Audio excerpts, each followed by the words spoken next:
Eh bien bonjour à tous et bienvenue sur ma chaîne Pixel et Vecteur. Aujourd'hui nous allons inaugurer une nouvelle rubrique que je vais appeler Atelier et où je vais donc vous montrer pour Photoshop, Illustrator, InDesign et autres voilà, comment faire quelque chose. Et aujourd'hui nous allons voir dans Photoshop comment faire que cette magnifique demoiselle se retrouve comme si elle était photographiée à travers une vitre. Voilà, donc j'ai un calque arrière-plan qui est donc mon modèle, et par-dessus j'ai donc le reflet que je vais mettre devant elle pour donner l'impression que nous allons avoir une vitre. Voilà, donc je vous montre, voilà, c'est une fête foraine, assez loin, assez lointaine, avec beaucoup de lumière, et surtout ce qui est important, c'est que j'ai un trou au centre qui permettra que ici on voit bien le visage. Alors, la première chose que je vais faire, c'est, avant même d'agrandir l'image, vous avez pu remarquer que j'ai pris exprès une petite image, pour vous montrer que ça n'a pas d'importance d'avoir une grande ou une petite image, puisqu'elle va être floutée de toute façon, puisque le reflet va être flou, donc ça n'est pas grave si vous n'avez pas une image de bonne qualité pour le reflet. Je vais passer cette image-là dans un mode de fusion, qui est éclaircir, superposition, enfin en gros c'est 5 là. Donc je peux regarder un petit peu qu'est-ce qu'il donne. Et puis, pour l'instant, je vais me focaliser peut-être sur les deux là, éclaircir et superposition. Je vais peut-être prendre superposition pour voir ce que ça donne. Et maintenant que j'ai fait ça, je vais faire une transformation manuelle. Et comme je vais faire une transformation manuelle et qu'après je vais faire un flou, je vais tout de suite transformer ce calque en objet dynamique. Donc je fais un clic droit, convertir en objet dynamique. Le clic droit, je l'ai fait sur la partie grise du calque.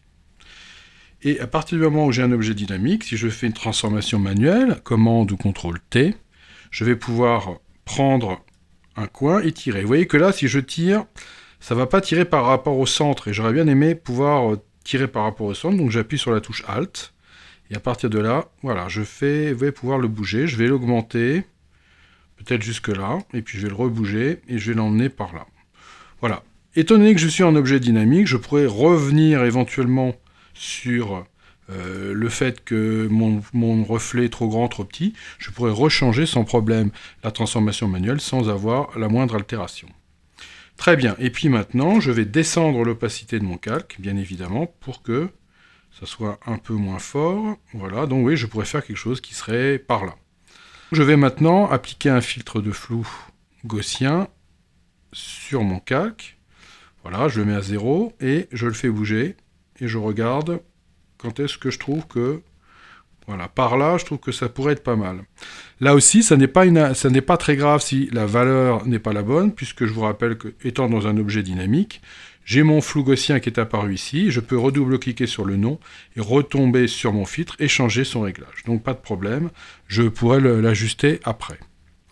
Voilà, maintenant que j'ai ça, peut-être que la première chose que j'ai envie de voir, c'est qu'est-ce qui se passerait si je le mettais dans l'autre sens.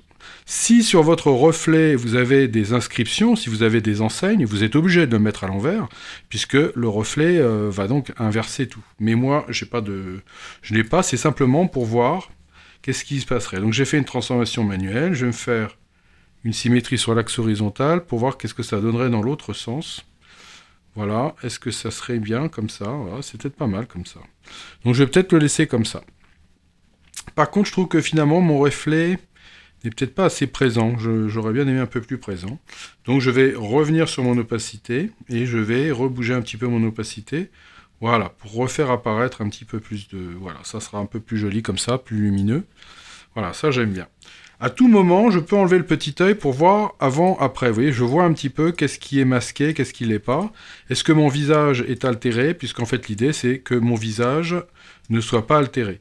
Donc, j'ai nettement intérêt à ce que, ici, voilà, il n'y ait pas de reflet. S'il y en avait un qui soit disgracieux, et bien dans ce cas-là, je mettrai un masque et je l'effacerai. Mais là, en l'occurrence, ça me paraît pas trop mal comme ça.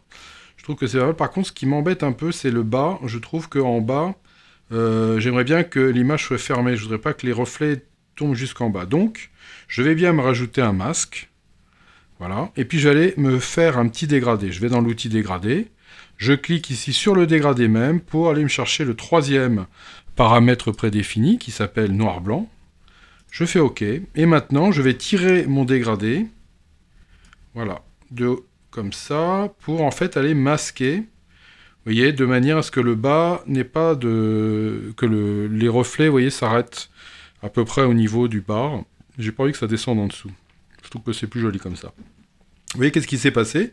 Si je veux voir mon masque, j'appuie sur Alt et je clique sur le masque. Voilà ce que j'ai fait. Vous voyez qu'ici, quand c'est noir, les reflets disparaissent complètement, et plus ça devient blanc, plus ils réapparaissent. Donc c'est bien ce qui s'est passé ici. On n'a pas du tout de reflets, là on en commence à en avoir un peu, et là, hop, c'est fait. Ça a un énorme avantage, c'est que comme ça, j'ai quelque chose de très progressif, et donc de très naturel.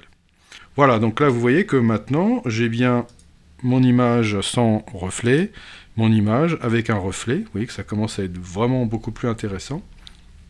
Éventuellement, ce que je peux faire, c'est que je pourrais éventuellement me rajouter un double de cet élément-là. Donc je vais glisser sur l'icône de création de calque pour avoir un double ici.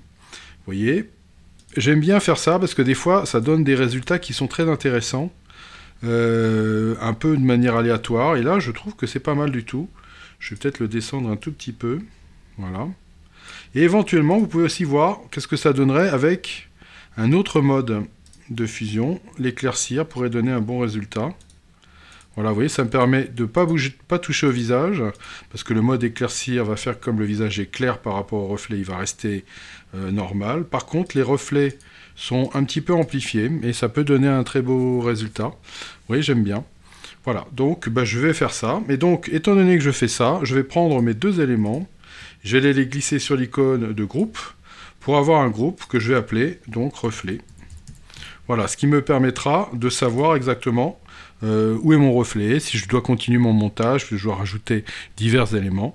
Eh bien, mon reflet est rangé dans un groupe, je peux avec le petit œil l'enlever d'un coup. Vous voyez, ça reste bien rangé. Voilà, donc là vous voyez, j'ai bien rajouté mon reflet, je suis plutôt satisfait du résultat. Voilà, j'espère que cette vidéo vous a intéressé, je vous dis abonnez-vous, petit pouce en hauteur c'est toujours bien, et puis je vous dis à bientôt pour une autre vidéo.